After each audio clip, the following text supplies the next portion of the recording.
जय हिंद मेरे प्यारे साथियों। तो प्यारे साथियों, आपके लिए एक वीडियो लेकर आया हूँ और ये वीडियो आपके लिए बहुत ही ज़्यादा हेल्पफुल है। इसमें जो बच्चे बीटीसी पेपर दे रहे हैं इस समय जो है, और उनको अंग्रेजी की बहुत ज़्यादा समस्या है कि उसमें जो एमसीक्यूज आते हैं उनको सॉल्व करने में उनको बहुत ज़्यादा परेशानी होती है। तो उनका जो है आंसर मैं लेकर आया हूँ। बहुत ही अच्छे ढंग से हम कुछ एमसीक्यूज लेकर आए हैं, उनको समझने वाले हैं और देखने वाले हैं आप। तो इस वीडियो को जो है इसकी बिल्कुल मत कीजिएगा, इसको पूरा देखिएगा, क्योंकि इसी से ज़्यादा क्वेश्चन आपको पेपर में आपके देखने को मिलेंगे। और जो मैं डिस्क्राइब करूँगा उसको भी अच्छे से सुनिएगा, समझिएगा, क्योंकि आपको जो है ताकि सॉल्व करने में आपको बहुत ज़्यादा मदद मिल सके। तो प्यारे साथियों, अब हम शुरू करते हैं वीडियो को, अपनी क्लास को, और आप जो है शेयर कर दीजिए इसको ताकि और लोगों के पास ये वीडियो पहुंच सके। आपके साथी के पास भी इस वीडियो को ज़्यादा से ज़्यादा पहुँचा दीजिए। तो सारे के सारे क्वेश्चन ऑब्जेक्टिव टाइप क्वेश्चन है। तो पहला क्वेश्चन देखिए आपके सामने। पहला क्वेश्चन है कि ऑब्जेक्टिव टाइप क्वेश्चन है। पहला क्वेश्चन कह रहा है कि choose the correct article from the following options to fill in the bracket blanks. तो इस खाली स्थान को आपको भरना है और इसमें किसकी मदद लेना है, इन ऑप्शन की, लेकिन इसमें कह रहा है आर्टिकल्स को फिल करना है। तो कौन सा आर्टिकल जो है इसमें सबसे ज़्यादा सुटेबल है, आपको देखना है कौन सा आर्टिकल फिल किया जाएगा। तो देखिए पहले हम इसको पढ़ते हैं। He has been teaching for. तो he has been teaching for, वह टीचिंग में पढ़ा रहा है। कब से पढ़ा रहा है? 1 घंटे से पढ़ा रहा है। तो यहाँ पे आवर आया हुआ है। तो कुछ बच्चे जो है, कुछ हमारे साथी देखते हैं कि एच जो है, एच एक कॉन्सोनेंट है।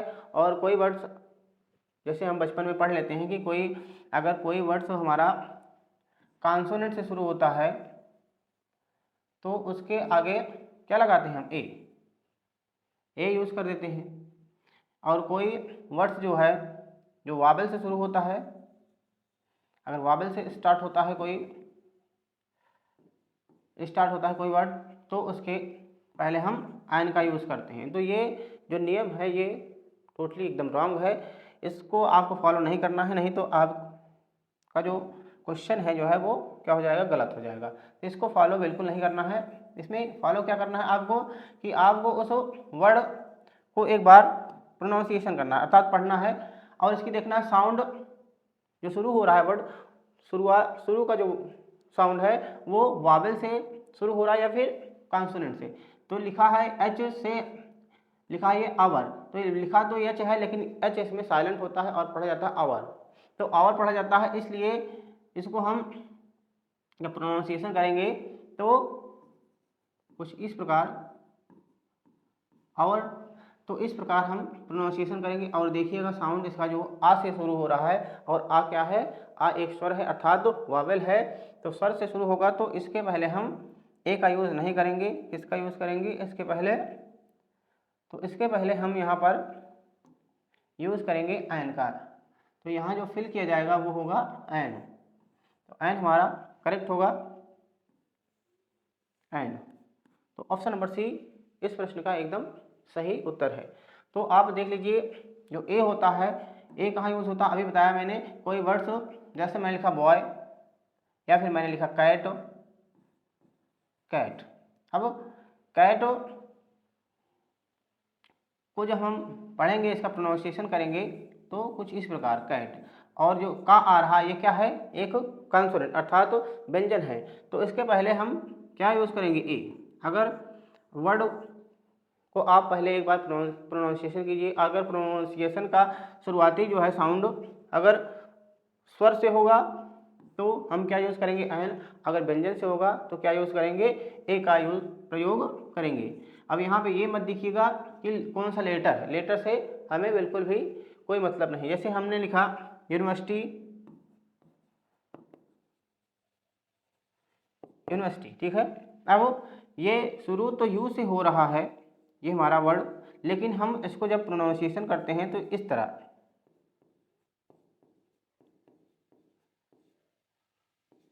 यूनिवर्सिटी, इस प्रकार हम इसका प्रोनाउंसिएशन करते हैं तो यू अर्थात या, और या क्या है, या एक व्यंजन है। तो इसके पहले हम यू, आप देख रहे हैं, इसके पहले हम किसका यूज़ करेंगे, इसके पहले हम ए का यूज़ करेंगे, तो ए का प्रयोग किया जाएगा, ना कि एन का।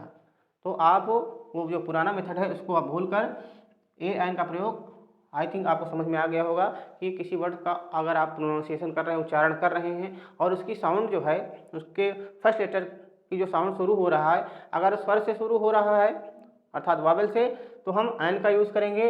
अगर व्यंजन से शुरू हो रहा है अर्थात कॉन्सोनेंट से, तो हम किसका प्रयोग करेंगे, ए का प्रयोग। और वहीं दा का प्रयोग कहाँ होता है, तो दा एक कहते हैं निश्चित आर्टिकल है, एक निश्चित आर्टिकल है, डेफिनेट आर्टिकल। तो जिस चीज़ के बारे में हम पहले से जानते रहते हैं उसके पहले हम क्या यूज़ करते हैं, आर्टिकल दा का प्रयोग किया जाता है। जिसको हम नहीं जानते हैं उसके आगे ए एन का प्रयोग करते हैं। इसका कॉन्सेप्ट आगे आपको देखने को मिलेगा, वहाँ पे और अच्छे से समझेंगे हम। तो देखिए यहाँ पर नेक्स्ट क्वेश्चन आपके सामने, इसमें भी आपको आर्टिकल ही फिल करना है, चूज द करेक्ट आर्टिकल। तो आर्टिकल 3 आपके मेन आर्टिकल हैं, ए एन द, और इसको 2 कैटेगरी में बांटा गया है। इन आर्टिकल्स को 2 कैटेगरी में बांटा गया है, कौन कौन से, एक होते हैं डेफिनेट आर्टिकल, डेफिनेट आर्टिकल्स, और दूसरे होते हैं इनडेफिनेट आर्टिकल्स।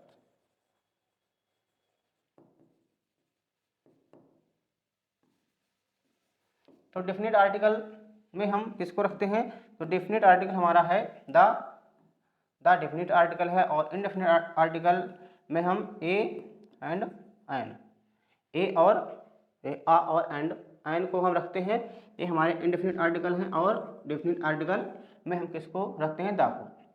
अब यहाँ पे जब हम फिल करेंगे तो देखेंगे ही बिकेम, वह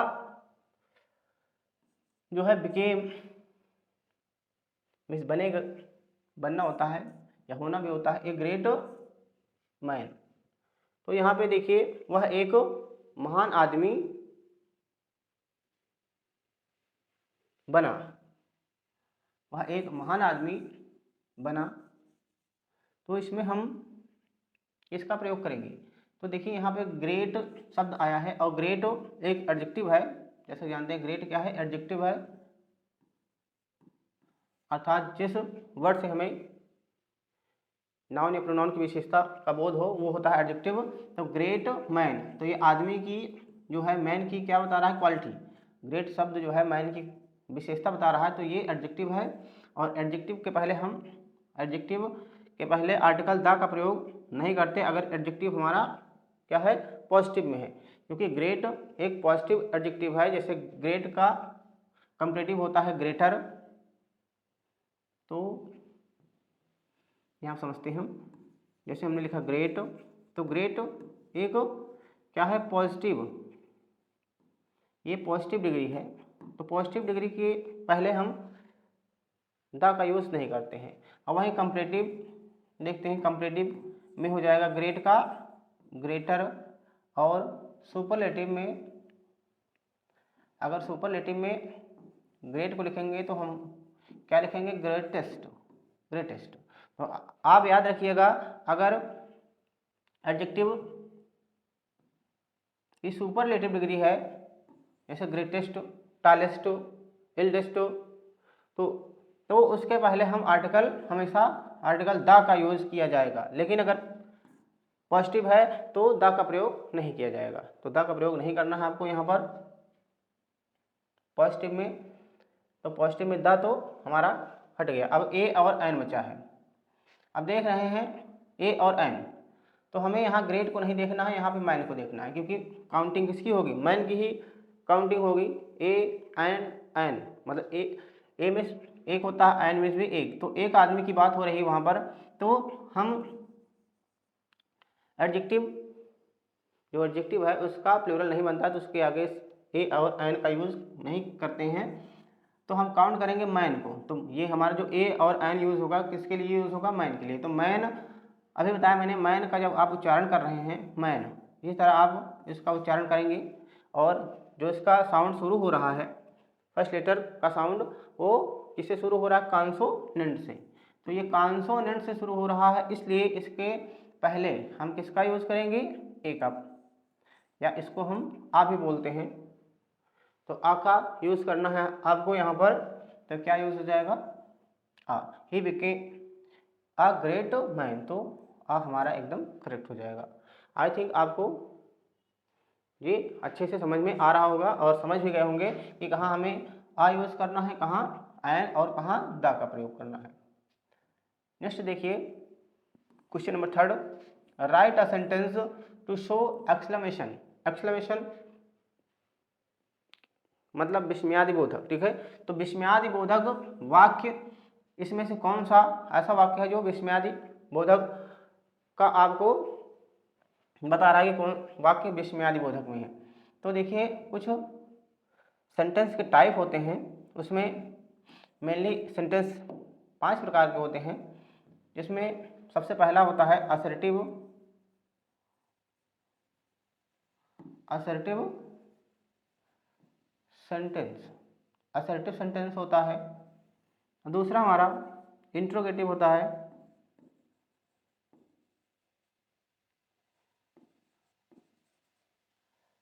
interrogative sentence. And number 3 imperative sentence. Imperative sentence. And number 3 भाई, नंबर 3 के बाद number 4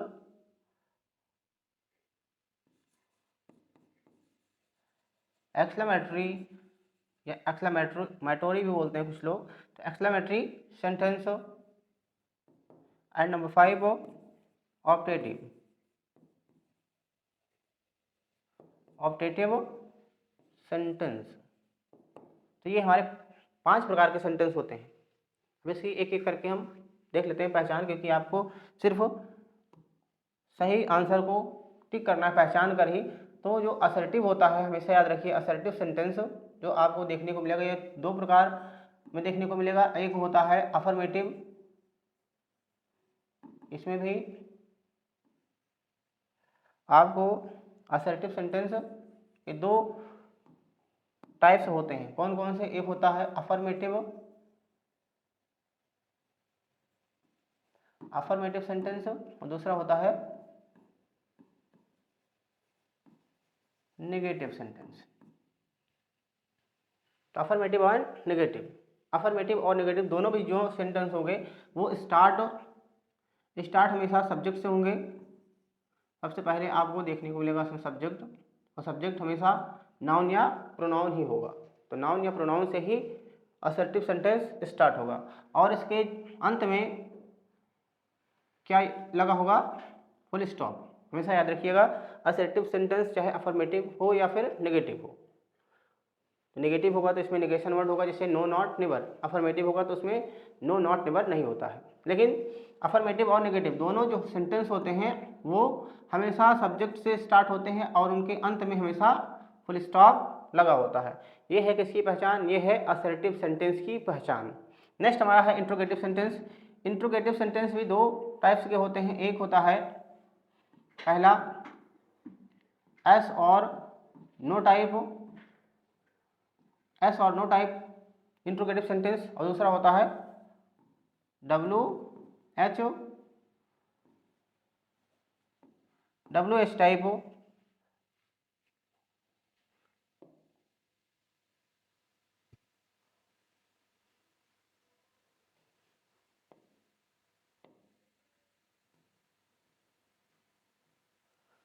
WH type interrogative sentence.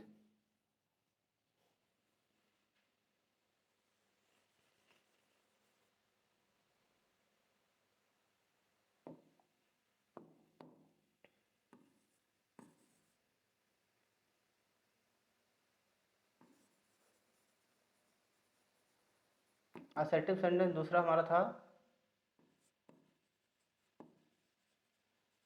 Interrogative sentence, तीसरा था इम्परेटिव सेंटेंस। तो इंट्रोगेटिव जो सेंटेंस होते हैं वो दो प्रकार के आपको बताया, पहला एस और नो टाइप, दूसरा WH टाइप इंट्रोगेटिव सेंटेंस। तो जो एस और नो टाइप होगा इसमें भी देखिएगा, एस और नो टाइप ये जो स्टार्ट होता है इसमें एस और नो टाइप हमेशा ये स्टार्ट होगा हेल्पिंग वर्ब से। हेल्पिंग वर्ब 24 होती हैं जिसमें is, am, are, was, were, have, has, had, shall, will, can, could, तो ये सब हेल्पिंग वर्ब हैं। तो एस और नो टाइप जो होगा हमारा, इसको first type of interrogative sentence भी बोलते हैं। तो ये हमेशा हेल्पिंग वर्ब से स्टार्ट होगा और इसके अंत में क्या लगा होगा, क्वेश्चन मार्क। तो first type of interrogative sentence जिसको हम एस और नो टाइप इंट्रोगेटिव सेंटेंस कहते हैं वो हमेशा हेल्पिंग वर्ब से स्टार्ट होता है और उसके अंत में क्वेश्चन मार्क लगा होता है। और हमारा जो WH टाइप इंट्रोगेटिव सेंटेंस है ये क्वेश्चन वर्ड से स्टार्ट होता है। क्वेश्चन वर्ड की संख्या लगभग 11 होती है जिसमें what, where, when, who, how many, how much ये सभी होते हैं। तो ये क्वेश्चन वर्ड से स्टार्ट होगा इन्हीं प्रश्नवाचक शब्दों से और इसके अंत में भी क्वेश्चन मार्क लगा होता है।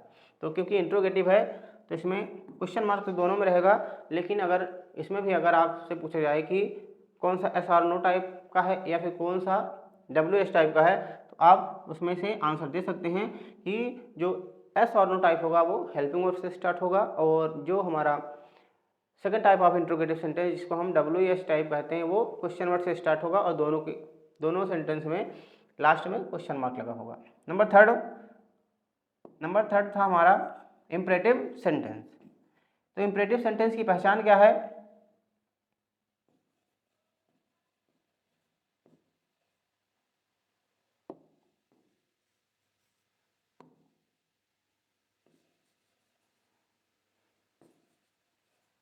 इम्परेटिव सेंटेंस की पहचान है कि इम्परेटिव सेंटेंस जो है, इम्परेटिव सेंटेंस में सब्जेक्ट नहीं होता, अर्थात तो होता है लेकिन साइलेंट होता है, अर्थात लिखा नहीं हो जाता। तो जब लिखा नहीं है तो आप उसमें ढूंढने की कोशिश भी मत कीजिएगा। इम्परेटिव सेंटेंस में सब्जेक्ट नहीं होता है। तो ये अक्सर जो है ये हमेशा मेन वर्ब से स्टार्ट, इम्परेटिव सेंटेंस हमेशा मेन वर्ब से स्टार्ट होता है और अंत में फुल स्टॉप लगा होता है। या कभी कभी अगर नेगेटिव है तो ये हेल्पिंग वर्ब से भी स्टार्ट हो जाएगा लेकिन अंत में क्या लगा होगा, क्वेश्चन मार्क करें, फुल स्टॉप। इम्परेटिव सेंटेंस में हमेशा अंत में फुल स्टॉप और या तो मेन वर्ब से स्टार्ट होता है या फिर किससे स्टार्ट होता है, ये कभी कभी नेगेटिव होता है अगर तो डू नॉट या डोंट लगा होता है। तो ये इम्परेटिव सेंटेंस है। नेक्स्ट हमारा है एक्सक्लेमेटरी सेंटेंस। एक्सक्लेमेटरी सेंटेंस की पहचान है कि इसमें पहली पहचान है कि इसमें जो है एक्सक्लेमेशन वर्ड होते हैं। अगर एक्सक्लेमेशन वर्ड आपको जैसे अलास हो गया, हुर्रा हो गया, ब्रेवो हो गया या हा हो गया, तो ये सभी के सभी वर्ड्स जो हैं एक्सक्लेमेशन वर्ड हैं, ये इस सेंटेंस में रहते हैं। और दूसरी पहचान है कि इसमें एक्सक्लेमेशन मार्क भी लगा होता है और इसमें हमेशा दुख का भाव प्रकट होता है या खुशी का भाव प्रकट होता है या फिर उत्साह का भाव प्रकट होता है तो या फिर आश्चर्य का भाव प्रकट होता है। तो अगर ऐसा सेंटेंस आपको देखने को मिले पहले तो एक्सक्लेमेशन वर्ड आपको देखना है। एक्सक्लेमेशन वर्ड से स्टार्ट होगा और अंत में क्या लगा होगा, इसके अंत में एक्सक्लेमेशन मार्क। एक्सक्लेमेशन वर्ड से स्टार्ट होगा या स्टार्ट नहीं भी होता है तो इसमें एक्सक्लेमेशन वर्ड लगा होता है इस सेंटेंस में। और ऑब्जेक्टिव नेक्स्ट है ऑब्जेक्टिव। ऑब्जेक्टिव हमेशा ज़्यादातर में से स्टार्ट होता है, में की पॉसिबिलिटी इसमें ज़्यादा रहती है। लगभग 99% जो सेंटेंस होते हैं वो में से स्टार्ट होते हैं। कभी कभी कुछ सेंटेंस जो है में से स्टार्ट नहीं होते, जैसे हम डायरेक्ट किसी को कांग्रेचुलेसन बोल दें, ठीक है, तो या गुड मॉर्निंग बोल दें तो वो ऑब्जेक्टिव सेंटेंस में ही आएगा, लेकिन इसमें में यूज़ नहीं होता। और इसके अंत में भी क्या यूज़ होता है, एक्सक्लेमेशन मार्क। तो एक्सक्लेमेशन मार्क इसमें भी आपको देखने को मिलेगा, इसमें भी, लेकिन इसकी पहचान है कि इसमें एक्सक्लेमेशन वर्ड रहेगा और जो ऑब्जेक्टिव होगा वो हमेशा मे से ज़्यादा स्टार्ट होगा। जैसे मे यू लिव लॉन्ग, जैसे मे गॉड ब्लेस यू, तो ऐसे वर्ड सेंटेंस आपको देखने को मिले तो वो है ऑप्टेटिव सेंटेंस। लेकिन अगर आपको देखने को मिल रहा है अलाश, आई एम रूइंड, या फिर bravo, we have won the match, ऐसे सेंटेंस देखने को मिल रहे हैं तो ये क्या हो जाएंगे, ये हो जाएंगे एक्सक्लेमेटरी सेंटेंस। आई होप आपको समझ में आया होगा। अब आपको यहाँ पर देखना है एक्सक्लेमेशन, कौन सेंटेंस एक्सक्लेमेशन का बोध करा रहा है आपको, एक्सक्लेमेशन सेंटेंस है, एक्सक्लेमेटरी सेंटेंस है। तो I will go to school, इसमें देख रहे हैं एक्सक्लेमेशन मार्क तो लगा हुआ है, लेकिन आप देखिए इसमें आई गो टू स्कूल यहाँ पे स्टार्ट हो रहा है सब्जेक्ट से स्टार्ट हो रहा है और अंत में एक्सक्लेमेशन मार्क यहाँ पे रहेगा नहीं, यहाँ पे फुल स्टॉप होना चाहिए था, क्योंकि ये हमारा असर्टिव सेंटेंस है, ये असर्टिव सेंटेंस है। अभी बताया था असर्टिव सेंटेंस सब्जेक्ट से स्टार्ट होगा, अंत में फुल स्टॉप। ये आपको भ्रमित करने के लिए यहाँ पे एक्सक्लेमेशन मार्क लगाया गया है। तो असर्टिव सेंटेंस सब्जेक्ट से स्टार्ट होता है, सब्जेक्ट में आई लिखा है, तो अगर क्योंकि सब्जेक्ट या तो नाउन होता है तो प्रोनाउन, तो सब्जेक्ट से स्टार्ट हो रहा है तो असर्टिव सेंटेंस है। और असर्टिव में भी कहा जाए कौन सा है, तो अफर्मेटिव सेंटेंस। नेक्स्ट है how sweet is Priya, sorry how sweet is Payal. Next है काजल इज ए ब्रिलियंट स्टूडेंट।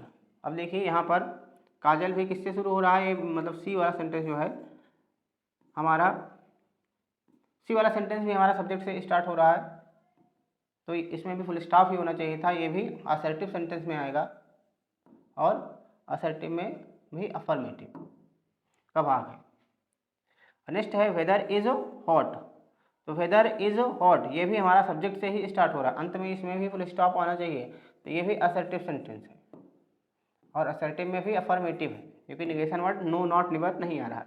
लेकिन देखिए आप यहाँ पे हाउ स्वीट इज पायल, तो पायल के बारे में यहाँ पे आश्चर्य की बात कर रहे हैं कि पायल जो है कितनी मधुर है, कितनी अच्छी है। हाउ स्वीट इज पायल, तो पायल कितनी अच्छी है यहाँ पे बताया जा रहा है, तो यहाँ पे आश्चर्य का भाव प्रकट हो रहा है।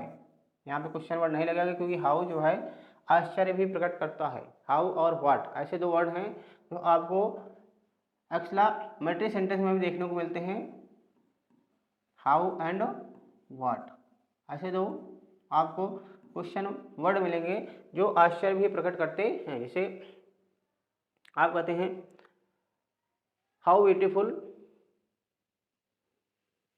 फ्लावर दिस इज, तो यह फूल कितना सुंदर है, तो यहाँ पे आश्चर्य प्रकट हो रहा है। या फिर वाटन डिलीवरी, जैसे कोई बॉलिंग करता है तो वाट और हाउ आश्चर्य प्रकट करते हैं, इसलिए ये एक्सक्लेमेटरी में भी आएंगे। तो ध्यान देना है, अगर वाट और हाउ का प्रयोग एक्सक्लेमेटरी के रूप में किया गया है तो वो एक्सक्लेमेटरी सेंटेंस में आएंगे। हमारा जो सही विकल्प है वो ऑप्शन नंबर बी हो जाएगा, क्योंकि आप देखिए हाउ के बाद जो है, याद रखिएगा जो क्वेश्चन वर्ड होते हैं उनके बाद जस्ट बाद अगर हेल्पिंग वर्ब आ रहा है, उसके बाद अगर हेल्पिंग वर्ब आएगा तो वो क्वेश्चन वर्ड होगा। लेकिन यहाँ पे हेल्पिंग वर्ब नहीं आ रहा है, क्योंकि हाउ के बाद जस्ट बाद यहाँ पे देखिए इज आ रहा है, मतलब स्वीट आ रहा है, उसके बाद इज आ रहा है, तो यहाँ आश्चर्य की बात हो रही है, इसलिए एक्सक्लेमेटरी सेंटेंस हो जाएगा हमारा ऑप्शन नंबर थर्ड। नेक्स्ट देखिए, अब मैंने काफ़ी एक्सप्लेन कर दिया, अब आपको जो भी आंसर होगा उसको देने में आसानी होगी। अब चूज द करेक्ट आर्टिकल, यहाँ पे आर्टिकल आपको करेक्ट आर्टिकल बताना है कौन सा फिल होगा। यहाँ पे पहले ही ब्लैंक है, उसके बाद लिखा है book you want is out of print, अर्थात जो किताब आप चाहते थे वो प्रिंट नहीं हो सकी है। तो आपको बताना है कि कौन सा आर्टिकल यूज़ होगा, ए यूज़ होगा या एन तो यूज़ नहीं होगा, क्योंकि बुक का प्रोनाउंसिएशन अगर प्रोनाउंसिएशन करते हैं तो वो कॉन्सोनेंट से स्टार्ट होता है, तो इसलिए हम एन का यूज़ तो इसमें कर नहीं सकते। अब बचा हमारा द और ए, तो बताइए द का यूज़ होगा या फिर ए का। ए का यूज़ कहाँ होता है, जब हम किसी वस्तु के बारे में पहले से ना जानते हों तो वहाँ पे किसका हम यूज़ करते हैं, वहाँ पे ए का यूज़ करते हैं।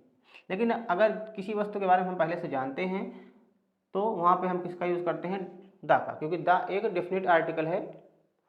डेफिनेट मीन्स निश्चित, अर्थात निश्चित, कोई वस्तु निश्चित होती है तो उसके पहले हम आर्टिकल द का यूज़ करते हैं, अगर निश्चित नहीं है तो इसका यूज़ करेंगे ए का। तो बताइए फटाफट इसमें कौन सा जो है विकल्प आपका सही होगा, तो कौन सा विकल्प सही होगा, फटाफट बताइए।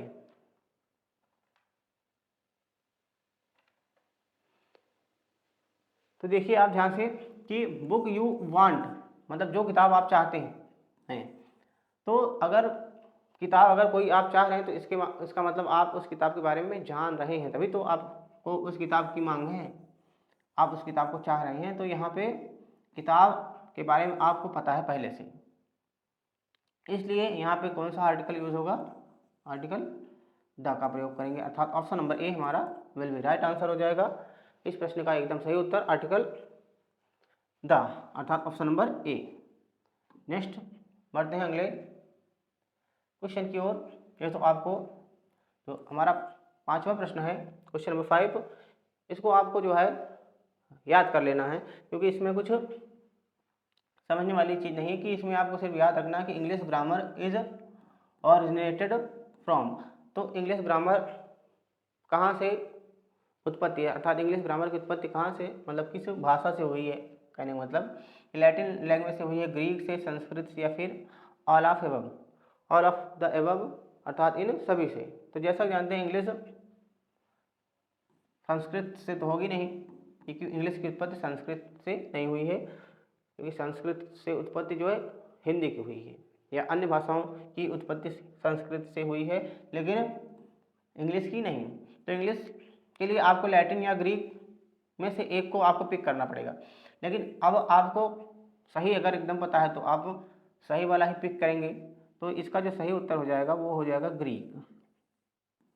तो English grammar originated from Greek, तो ग्रीक लैंग्वेज से इंग्लिश ग्रामर की उत्पत्ति हुई है। तो option number B will be right answer. इस प्रश्न का एकदम सही और सटीक आंसर हो जाएगा option number B. Next question, question number 6, choose the correct article. फिर से आपको आर्टिकल ही फिल करना है। अब आर्टिकल के बारे में मैंने आपको विस्तार से बता दिया, definite article, the, indefinite article, a, and. अब कौन सा फिल किया जाएगा, देखिए our college is, our college is, अब यहाँ पे लिखा है बेस्ट। अभी थोड़ी देर पहले मैंने आपको बताया था कि जब एडजेक्टिव की सुपरलेटिव डिग्री हो तो जानते हैं गुड पॉजिटिव डिग्री है, और गुड का ही होता है बेटर जो कंपैरेटिव डिग्री में होता है, और गुड, बेटर एंड बेस्ट। तो बेस्ट जो है ये है एसडी सुपरलेटिव डिग्री, ये है comparative degree, and next positive degree. तो positive, comparative and superlative degree.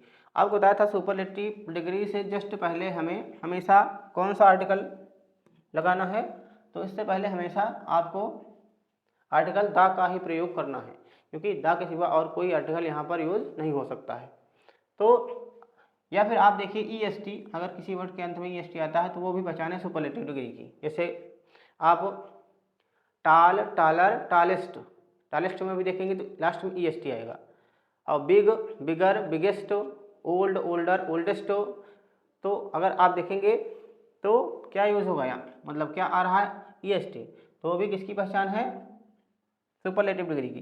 तो इसलिए यहाँ पे आर्टिकल हम द का प्रयोग करेंगे। तो आर्टिकल द हमारा राइट आंसर हो जाएगा। तो इस प्रकार हम ऑप्शन नंबर डी को सेलेक्ट करेंगे। Option number D will be right answer. इस प्रश्न का एकदम सही उत्तर क्या है, ऑप्शन नंबर डी। नेक्स्ट देखिए क्वेश्चन नंबर 7। क्वेश्चन नंबर 7 में भी आपको क्या यूज करना है, आर्टिकल, आर्टिकल ही आपको यूज करके फिल करना है। आपको देखना है कौन सा आर्टिकल,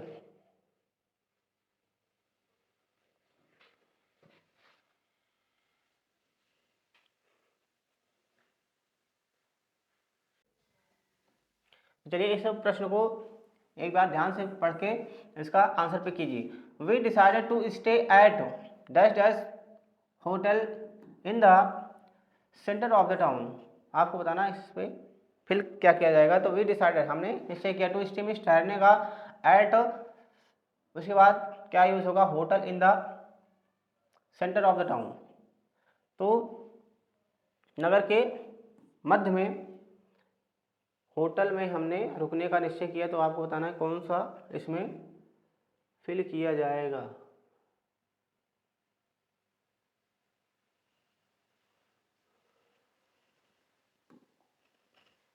तो यहाँ पे देखिए,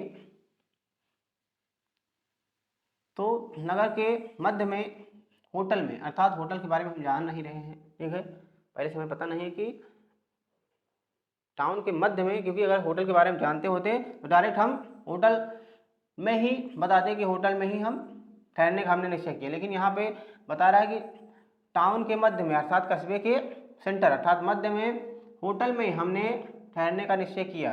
तो यहाँ पे होटल जो है हमें नहीं बताया कौन सा होटल, इसलिए यहाँ पे या आर्टिकल द का यूज़ नहीं करेंगे हम, या तो ए का यूज़ करेंगे या तो एन का। तो होटल, होटल का प्रोनाउंसिएशन करेंगे तो आप होटल इस तरह ही लिखते हैं, और यच मतलब हा आ रहा है तो यहाँ पे, और ये व्यंजन है इसलिए हम आर्टिकल ए का यूज़ करेंगे यहाँ पर। तो option number A will be right answer, इस प्रश्न का एकदम सही उत्तर हो जाएगा option number A. I think आपको समझ में आ गया होगा। नेक्स्ट अगले क्वेश्चन की ओर बढ़ते हैं और देखते हैं हमारा नेक्स्ट क्वेश्चन क्या है। The sentence consist of two parts. तो वाक्य में बताया जा रहा है कि वाक्य के कौन कौन से मतलब भाग होते हैं, उसमें दो भाग होते हैं, वो कौन कौन से हैं। तो वाक्य के जो दो भाग होते हैं वो कौन कौन से हैं, तो हम देख लेते हैं। ऑप्शन में हमारा ऑप्शन क्या है, सब्जेक्ट होता है एक सेंटेंस में एंड प्रेडिकेट, क्या सही है, या फिर सब्जेक्ट होता है एंड आर्टिकल होता है, या फिर सब्जेक्ट होता है एंड वर्ब, या फिर नन ऑफ देम, इनमें से कोई नहीं। तो बताना है कि सब एक सेंटेंस को जब हम दो कैटेगरी में बांट देते हैं उसमें, तो पहला तो होता है सब्जेक्ट। अगर हम सेंटेंस में देखा जाए तो सबसे एक सब्जेक्ट होता है, दूसरा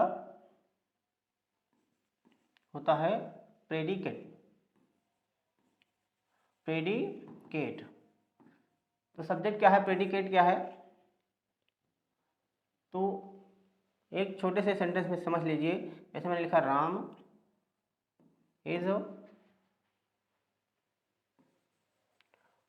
इज गोइंग टू स्कूल, ये एक सेंटेंस है। इसमें अब आपको जान लेना चाहिए सब्जेक्ट क्या है। सब्जेक्ट है इसमें राम, और सब्जेक्ट के बाद जितनी भी चीज़ें आ रही हैं यहाँ से आपको देखने को मिलेंगी, जितनी भी चीज़ें इज गोइंग टू स्कूल, ये सब क्या है, ये है प्रेडिकेट। तो सब्जेक्ट को छोड़कर बाकी जितनी भी चीज़ें आपको देखने को मिलेंगी एक सेंटेंस में, वो सब क्या कहलाती हैं, प्रेडिकेट। तो सब्जेक्ट के बारे में जानते होंगे कि सब्जेक्ट क्या होता है, वाक्य में कार्य करने वाला व्यक्ति ही क्या कहलाता है, सब्जेक्ट। और अगर हम किसी सेंटेंस में अगर हमें हु का आंसर मिल रहा है तो हम जान सकते हैं कि उस सेंटेंस में सब्जेक्ट क्या है। जैसे गोइंग टू स्कूल, तो हु गोइंग टू स्कूल, या फिर who is going to school, school कौन जा रहा है, तो आंसर इसका क्या मिलेगा, राम। तो राम ही क्या हो जाएगा, सब्जेक्ट। तो सब्जेक्ट और प्रेडिकेट, या फिर कभी कभी जो है सब्जेक्ट आपको पहचाने में दिक्कत हो तो आप ध्यान दीजिए, जहाँ से हेल्पिंग वर्ड स्टार्ट होती है उसके बाद से जितना भी सेंटेंस रहेगा वो प्रेडिकेट होगा, और हेल्पिंग वर्ड से पहले का सेंटेंस क्या हो जाएगा, वो हो जाएगा हमारा सब्जेक्ट। जैसे मैंने लिखा a poor man, a poor man was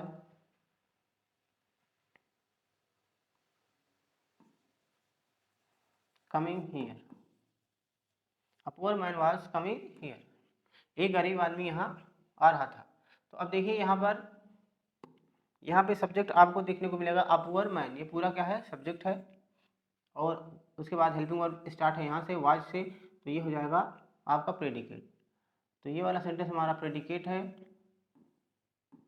predicate, and ये हमारा जो सेंटेंस देख रहे हैं आप, ये है सब्जेक्ट। तो आप एक छोटी सी बात याद रख सकते हैं कि जब हम हेल्पिंग वर्ब जहाँ से स्टार्ट होगा वहीं से प्रेडिकेट होगा, बाकी उससे पहले वाला सेंटेंस का जो भाग होगा वो सब का सब सब्जेक्ट कहलाएगा। और हेल्पिंग वर्ब के बाद जितना भी आपको देखने को मिलेगा जो भी चीज़ें वो होंगी प्रेडिकेट के अंतर्गत। तो इस प्रश्न का जो सही उत्तर हो जाएगा, अब आपको इस प्रश्न का सही उत्तर देने में आपको कोई प्रॉब्लम नहीं होगी। तो सेंटेंस के जो दो पार्ट्स होते हैं वो कौन कौन से हैं, सब्जेक्ट एंड प्रेडिकेट। तो option number A will be right answer, इस प्रश्न का एकदम सही उत्तर विकल्प नंबर हमारा ए है। आगे बढ़ते हैं अगले प्रश्न की ओर। अगला प्रश्न देखिए, अगला प्रश्न बहुत ही शानदार प्रश्न और बहुत ही आसान प्रश्न। अगर आपने शुरू से वीडियो देखा होगा तो आपको ये वाला प्रश्न एकदम बहुत ही आसान लगेगा। इसमें पूछ रहा है द मेन आर्टिकल आर, ठीक है, जो मुख्य आर्टिकल हैं वो कौन कौन से हैं, आपको बताना है कि कौन कौन से आर्टिकल मुख्य हैं। तो ए, एन, द या ऑल ऑफ द एबव, इनमें से सभी। तो मुख्य आर्टिकल भाई तीनों मुख्य आर्टिकल हैं, ए भी मुख्य है, एन भी है और द, तो तीनों के तीनों आर्टिकल मेन ही होते हैं, कोई आर्टिकल ऐसा नहीं कि जो मेन ना हो। तो इसलिए हम ऑप्शन नंबर डी को चुनेंगे। Option number D will be right answer, इस प्रश्न का एकदम सही उत्तर विकल्प नंबर डी। तो ऑप्शन नंबर डी इस प्रश्न का सही उत्तर है। आगे बढ़ते हैं अगले प्रश्न की ओर। इस प्रश्न का आंसर भी आप बहुत आसानी से दे पाएंगे क्योंकि ये प्रश्न भी, इस प्रश्न के बारे में भी मैंने आपको बहुत अच्छे से समझा दिया है, शुरुआती प्रश्नों में ही इसको समझा दिया है। इसमें लिखा है pick the correct optative sentence. आपको ऑप्टेटिव सेंटेंस आपको ढूंढना है कि ऑप्टेटिव सेंटेंस में कौन सा है। तो मैंने बताया था ऑप्टेटिव सेंटेंस हमेशा किससे स्टार्ट होता है, में से स्टार्ट होता है, और उसके अंत में क्या यूज होता है, एक्सक्लेमेशन मार्क। देखिए फॉलो द ट्रैफिक रूल, ये जो हमारा सेंटेंस है फॉलो द ट्रैफिक रूल, तो ये हमारा सेंटेंस फुल स्टॉप से एंड हो रहा है। तो ये या तो असर्टिव होगा अर्थात अफर्मेटिव या नेगेटिव होगा, या तो इम्परेटिव, क्योंकि दो ही सेंटेंस हमारे जो जिनका अंत किससे होता है, फुल स्टॉप से। तो फॉलो द ट्रैफिक रूल्स, लेकिन ये आप देखेंगे फॉलो जो वर्ड आया है वो सब्जेक्ट नहीं है, वो है मेन वर्ब। तो मेन वर्ब से अगर स्टार्ट होता है तो वो सेंटेंस कौन सा होता है, वो होता है इम्परेटिव सेंटेंस, क्योंकि इम्परेटिव सेंटेंस में हमेशा या तो आदेश दिया जाता है, या रिक्वेस्ट की जाती है, या एडवाइस दी जाती है। तो इसमें देखिए एडवाइस दे रहे हैं कि फॉलो द ट्रैफिक रूल्स, यातायात के नियमों का पालन कीजिए, ये आपको एडवाइस दी जा रही है। तो इसलिए ये इम्परेटिव सेंटेंस है अर्थात आदेशवाचक वाक्य। नेक्स्ट है why are you writing letter, तुम पत्र क्यों लिख रहे हो। तो इसमें क्वेश्चन कर रहा है, तो ये है इंट्रोगेटिव सेंटेंस। जैसा कि इंट्रोगेटिव में पूछा जाए तो ये है WH टाइप, क्योंकि ये क्वेश्चन वर्ड से स्टार्ट हो रहा है। तो ये है इंट्रोगेटिव सेंटेंस, और इंट्रोगेटिव में भी कौन सा है, WH टाइप। इसे WH टाइप इसलिए कहते हैं क्योंकि जितने भी क्वेश्चन वर्ड होते हैं या तो W से स्टार्ट होते हैं, जैसे व्हाट, वेयर, व्हेन, ये क्या है W से। H से जैसे how, how many, how much. तो जितने भी सेंटेंस होते हैं वो W या H से स्टार्ट होते हैं, जितने भी क्वेश्चन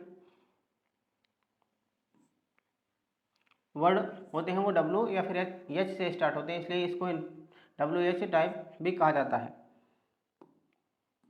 नेक्स्ट देखिए अगला विकल्प हमारा, अगला विकल्प है मे गॉड ब्लेस यू, भगवान आप पर आशीर्वाद बनाए रखे, इसका मतलब। और यहाँ पे देखिए हमारा जो सेंटेंस है वो मे से स्टार्ट हो रहा है और अंत में एक्सक्लेमेशन मार्क भी लगा हुआ है।